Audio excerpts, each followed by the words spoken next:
Praise the Lord. नया दिन नई उम्मीद में आप सभी का स्वागत है। आइए हम लेकर पढ़ेंगे नीति वचन उसका 15वां अध्याय 5वां वचन।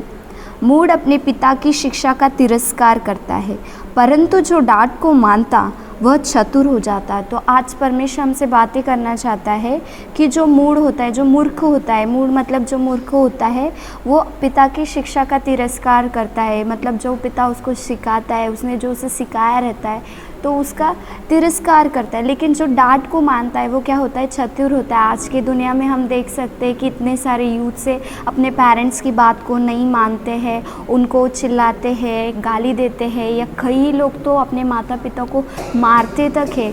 तो हमें ऐसा नहीं करना है। उसको परमेश्वर का वचन क्या कहता है कि वो मूढ़ है जो अपने पिता की शिक्षा को, अपने माता की शिक्षा को नहीं मानता है।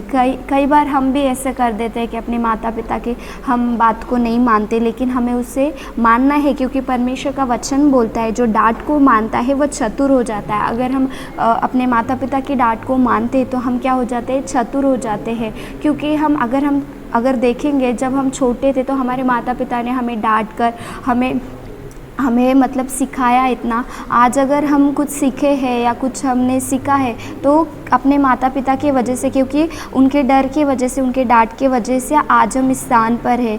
तो इसीलिए अगर हमें लगता है कि यार हमारे माता पिता डांटते हैं, क्यों हमेशा मुझे ही डांटते रहते हैं कर तो हमें वो शांति से सह लेना है। क्योंकि आगे जाकर हमें पता चलता है कि वो जो डांटते हैं वो हमारे भले के लिए रहता है, क्योंकि उनके सर पर रिस्पॉन्सिबिलिटी रहता है और उन्हें पता रहता है कि वो कैसे परिस्थितियों से गए रहते हैं। तो वो चाहते हैं कि हम वैसे परिस्थिति से नहीं जाना है कर वो हमें डांटते, हमें सिखाते। तो इसीलिए हमें क्या करना है? अपने पिता की शिक्षाओं को हमें आदर करना है।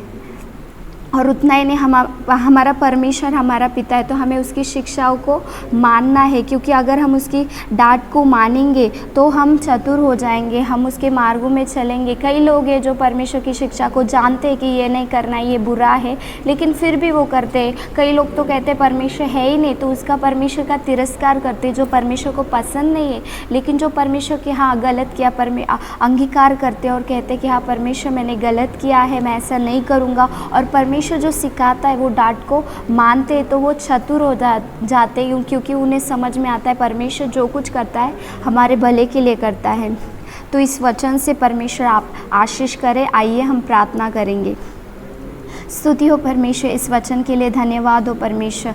राजाओं के राजा, हम प्रार्थना करते हैं परमेश्वर की, जैसे आपका वचन कहता है कि मूढ़ अपने पिता की शिक्षा का तिरस्कार करता है, लेकिन हम वैसे ना होते हुए आपके बुद्धिमान, आपके पुत्र के नाम, आपकी शिक्षा पर चलने के लिए, आपकी शिक्षा का पालन करने के लिए, आपका आदर करने के लिए और हमारे माता पिता का भी आदर करने के लिए परमेश्वर हर एक को आप सहायता कीजिए। और उनकी डांट को मानने के लिए परमेश्वर आप सहायता कीजिए कि जिससे हम चतुर हो जाएंगे परमेश्वर, हम समझेंगे राजा। परमेश्वर हालेलुया, हर एक के जीवन में उन्हें सहायता कीजिए कि धीरज से सुनकर वो बातों को मानने के लिए परमेश्वर सहायता कीजिए कि जिसके द्वारा उनके जीवन में आशीष होवे। क्योंकि आपका वचन कहता है जो माता पिता का आदर करता है वो दीर्घायु परमेश्वर उसे देता है, वो आशीषित रहता है। तो परमेश्वर इस वचन से आप अपने बच्चों को आशीषित कीजिए राजा। छोटी सी प्रार्थना यीशु मसीह के नाम से सुन मैं स्वर्गीय पिता, आमीन।